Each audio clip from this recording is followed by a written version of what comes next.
Silakan sebentar. Silakan masuk. Saya mencari Kak Ica. Apakah Kak tahu yang mana Kak Ica? Iya, dengan saya sendiri. Silakan duduk. Oh iya, terima kasih. Iya.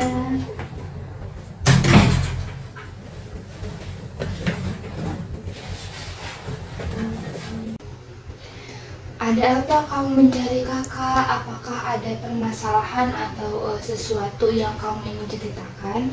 Begini kak, saya ingin menceritakan masalah yang sedang saya alami. Saya ingin menceritakannya kepada kakak. Kalau saya boleh tahu nih ya, permasalahan apa yang sedang kakak alami saat ini? Begini kak, 2 minggu yang lalu saya ketahuan bolos dari kampus oleh orang tua saya. Kemudian saat di rumah saya dimarahi oleh orang tua saya. Mereka menanyakan mengapa saya sering membolos dari kampus. Saya sangat takut kak. Akhirnya saya jujur kepada mereka bahwa saya memang bolos dan saya katakan bahwa penyebab saya membolos adalah karena dosen yang mengajar saya sangat tidak enak. Oh iya.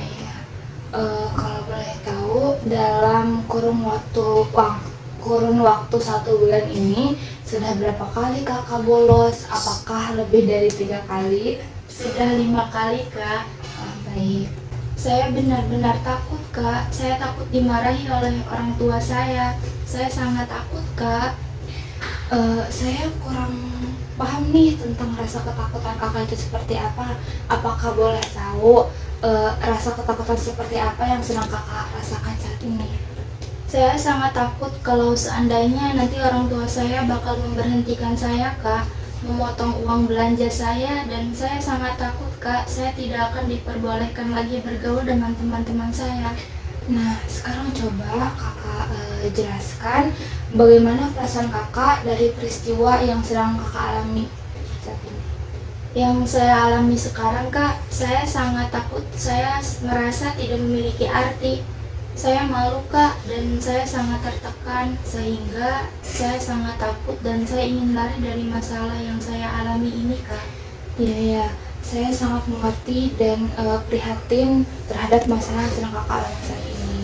Nah, dari hasil pengamatan saya dalam ekspresi masalah, tampaknya semua hal yang kamu ungkapkan pada saya merupakan gambaran dari perasaan ketakutan yang sangat luar biasa, karena sangat takut kehilangan perhatian dan kasih sayang dari orang tua. Apakah betul? Iya kak. Baiklah, sekarang kamu berada dalam proses konseling, yang mana dalam proses ini saya mengharapkan kejujuran kakak dalam bercerita. Nah, dalam proses ini atau dalam proses konseling ini, saya mengharapkan adanya keterbukaan, kejujuran, dan saya akan menjaga semua kerahasiaan data yang kamu sampaikan, kecuali jika kamu mengizinkan saya untuk memberitahukan kepada orang lain. Nah, sebelum kita melanjutkan ke dalam proses konseling selanjutnya, apakah kakak sebelumnya pernah melakukan proses konseling seperti ini? Enggak. Oh baik, jadi saya ini sebagai konselor pertama kakak ya? Iya. Baik, kalau begitu karena kakak belum pernah melakukan proses konseling, izinkan saya untuk menjelaskan beberapa asas-asas dalam proses konseling ini ya. Iya kak. Baik, jadi yang pertama itu ada asas kerahasiaan. Jadi dalam proses konseling ini kerahasiaan adalah kunci nomor 1. Kakak nggak perlu khawatir kalau misalnya kakak cerita, saya bakal menyebarluaskan cerita kakak gitu. Kakak nggak perlu khawatir ya, karena sebelum saya bersumpah dan sebelum saya melakukan konseling ini, membuka layanan konseling ini, saya sudah disumpah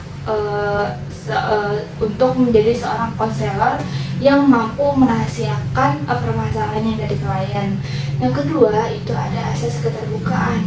Jadi setiap proses konseling ini saya harapkan kakak untuk menceritakan semua masalahnya dengan keterbukaan dan jujur. Selanjutnya ada akses kekinian. Jadi akses kekinian itu dalam proses penceritaan masalahnya, masalah yang kakak hadapi ini terjadi sekarang. Nah, masa lalu itu mungkin nanti jadi pelengkapnya. Nah, selanjutnya itu ada asas kemandirian. Jadi dalam mencari solusi dari masalah ini itu kakak yang menjadi solusinya sendiri. Saya di sini hanya sebagai membantu untuk memberikan saran-saran yang terbaik buat kakak. Nah, jadi di sini saya tekankan lagi ya bahwa dalam proses konseling ini kakak harus benar-benar terbuka dan jujur pada saya. Dan kakak jangan mengharapkan saya untuk memberikan kakak jalan keluarnya, karena semua saran-saran dan solusi itu berada dalam diri kakak sendiri. Karena kakak kan di sini ya sebagai yang punya masalahnya gitu ya. Saya di sini sebagai konselor hanya memberikan saran yang terbaik aja. Apakah kakak sepakat? Sepakat. Baiklah, sekarang saya ingin bertanya, bagaimana keadaan kelas tempat kakak belajar? Keadaan di kelas saya itu seperti keadaan kelas pada umumnya. Tidak ada perbedaan, tapi dosen-dosen mengajar di kelas sering membuat saya tidak nyaman, sehingga saya sering membolos dari kampus. Baik, sekarang saya meminta kamu untuk mengungkapkan perasaan ini kepada dosen yang membuat kamu tidak nyaman di kelas, sehingga akhirnya kamu memilih untuk membolos.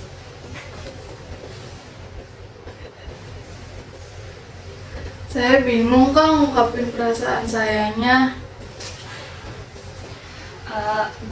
Kalau kakak bingung, coba anggap jika saya ini sebagai seorang dosen yang membuat kamu tidak nyaman di kelas.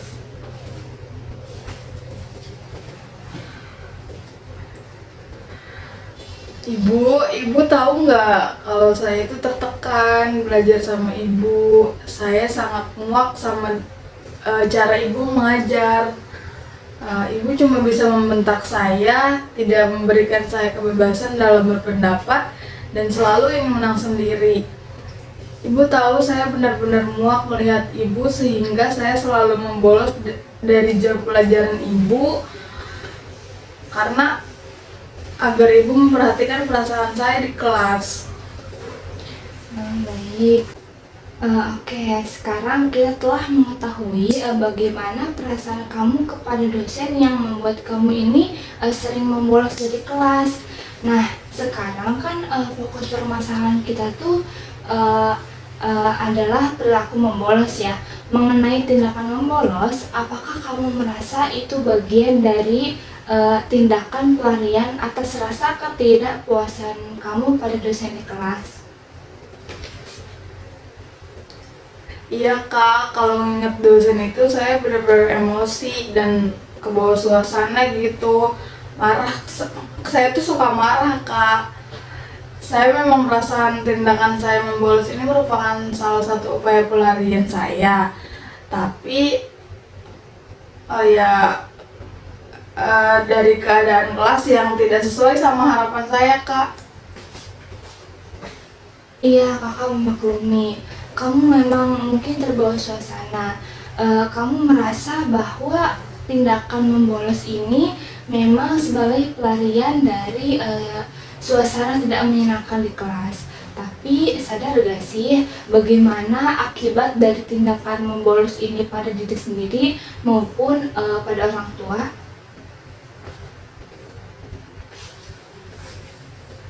Iya Kak, saya benar-benar sadar kalau saya ini dan saya ini mengalami sendiri Kak, sampai saya benar-benar dimarahin sama orang tua karena tindakan saya yang membolos ini. Karena membawa perubahan apapun terhadap kondisi kelas saya, malah membolos membuat hubungan saya dengan orang tua dan dosen menjadi renggang. Nah, dari jawaban kamu tadi, kakak mengetahui bahwa kamu sadar akibat yang timbul dari tindakan membolos. Tetapi, kenapa tindakan membolos tetap diambil sebagai jalan pelarian atas ketidaknyamanan kamu di kelas? Saya ngelakuin itu karena biar saya bisa diperhatiin, saya bisa didengar, dan saya dapat menyampaikan kepada dosen tersebut bahwa cara mengajar beliau itu tidak sesuai dengan mahasiswa. Kalau tidak melalui cara ini, saya tidak tahu lagi harus menyampaikannya dengan cara apa. Di jawaban kamu seperti itu, kakak dapat mengidentifikasikan bahwa kamu mengalami kebingungan dalam menghadapi kondisi belajar yang tidak mengenakan, sehingga memilih untuk membolos agar dapat diperhatikan ya. Kalau menurut kamu bagaimana? Benar Kak, dan saya tahu tindakan membolos itu bukan tindakan yang tepat buat diambil. Tapi saya juga udah benar-benar nggak nyaman diajar sama dosen tersebut. Sehingga cara saya untuk melepaskan diri dari kepenatan pikiran saya ini, ya cara membolos inilah yang saya ambil. Kamu tidak perlu menyesal terlalu dalam begitu ya. Jadi yang terjadi di masa lalu itu biarlah menjadi kenangan, dan pembelajaran yang terpenting sekarang ini adalah bagaimana sekarang mampu menyadari kesalahan kamu dan mau berubah. Yang harus dilakukan sekarang juga, kamu harus menentukan tindakan-tindakan dan perilaku di masa yang akan datang, sehingga kejadian membolos ini tidak akan terulang lagi. Saya sangat berterima kasih sama kakak atas nasihatnya tadi. Tapi di sini saya bingung Kak, tindakan-tindakan apa yang harus saya ambil untuk mengatasi sikap membolos saya ini. Sekarang kamu harus sadar bahwa penyebab membolos ini bukanlah dari faktor-faktor yang ada di luar diri kamu, tetapi faktor-faktor itu datang dari dalam diri sendiri. Sehingga basicnya ini kamu harus menyadari dulu dan memunculkan rasa tanggung jawab dulu dari dalam diri kamu. Iya Kak. Baik, sekarang kakak ingin menyebutkan, sekarang aku mau nih kamu menyebutkan kalimat saya bertanggung jawab dengan kalimat akhir yang kamu menentukan sendiri gitu. Bertanggung jawab atas perbuatan saya membolos dari kelas, dan saya berjanji nggak akan ulangin lagi. Baik, sekarang coba kamu anggap lagi saya ini sebagai dosen yang membuat kamu sering membolos. Coba sekarang ungkapkan perasaan lagi kepada saya. Gimana rasa kamu kepada dosen tersebut? Ibu, saya mohon maaf atas kesalahan saya yang suka membolos di jam pelajaran Ibu. Saya sangat menyesal, tapi saya minta tolong sama Ibu untuk mengerti dan memahami saya sebagai mahasiswa Ibu, bukan hanya yang selalu mengerti dan memahami Ibu. Baik, oke. Jadi sekarang ini dari segala proses konseling yang telah kita lakukan, saya mendapat gambaran nih bahwa selama ini kamu mengalami masalah dikarenakan kamu melarikan diri dari permasalahan yang sedang dihadapi di kelas, yaitu tidak mampu menyesuaikan diri kepada dosen yang mengajar di kelas, yang ternyata dosen tersebut tuh tidak sesuai dengan harapan kamu selama ini. Iya Kak. Sekarang kamu sudah mengungkapkan perasaan saat ini kepada dosen tersebut. Iya Kak, tapi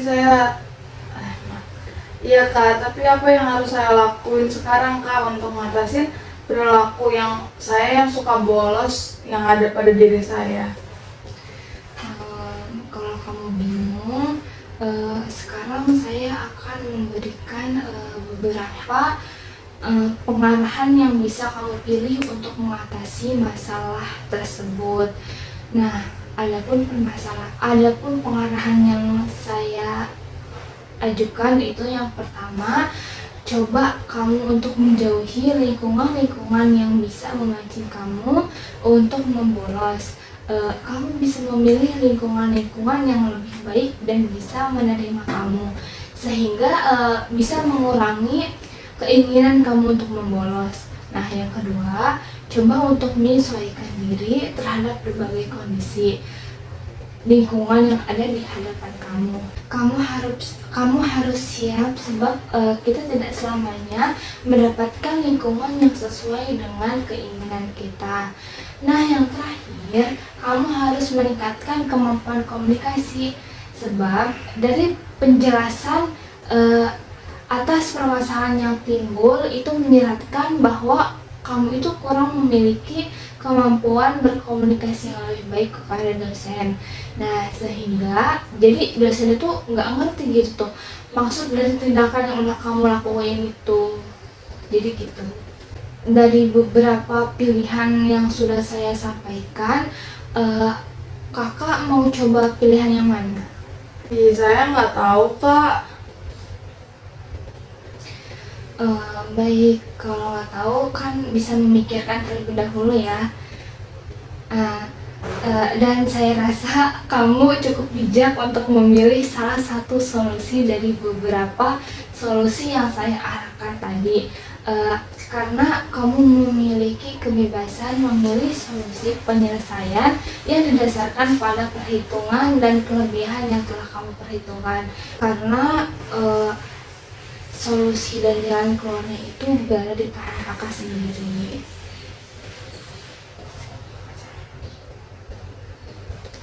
Ya Kak, makasih ya atas nasihat dan arahan yang udah kakak kasih ke saya. Insya Allah saya akan menjalankan arahan dari kakak dan akan mencoba untuk menyelesaikan masalah yang saya hadapi sekarang. Semoga beberapa arahan yang kakak berikan bisa membantu saya dalam mengatasi perilaku saya yang suka bolos, Kak. Iya, sama-sama. Saya sangat senang sekali mendengarnya. Sekarang setelah proses konseling wawancara ini kita selesai, ada baiknya kita menarik beberapa kesimpulan agar proses konseling kita ini semakin jelas. Hal-hal yang dapat disimpulkan, yang pertama, kamu membolos itu karena kamu membolos dari kelas karena cara mengajar dosen di kelas tuh gak membuat kamu nyaman. Yang kedua, kamu mengetahui bahwa tindakan membolos itu salah satu tindakan yang gak baik gitu. Tetapi kamu bingung selain dari tindakan itu apa yang bakal kamu lakuin lagi. Yang ketiga, kamu menyadari bahwa penyebab perilaku membolos ini tidak hanya datang dari luar, tetapi dari dalam diri yang terungkap melalui beberapa teknik konseling ini.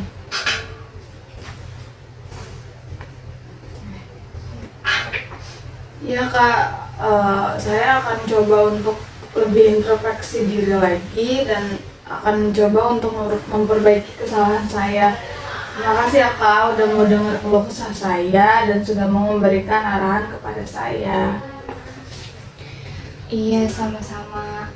Saya senang sekali mendengarnya. Semoga dengan keputusan yang telah kamu ambil dan saran-saran yang sudah saya berikan itu akan bermanfaat dan membantu diri kamu menjadi lebih baik lagi.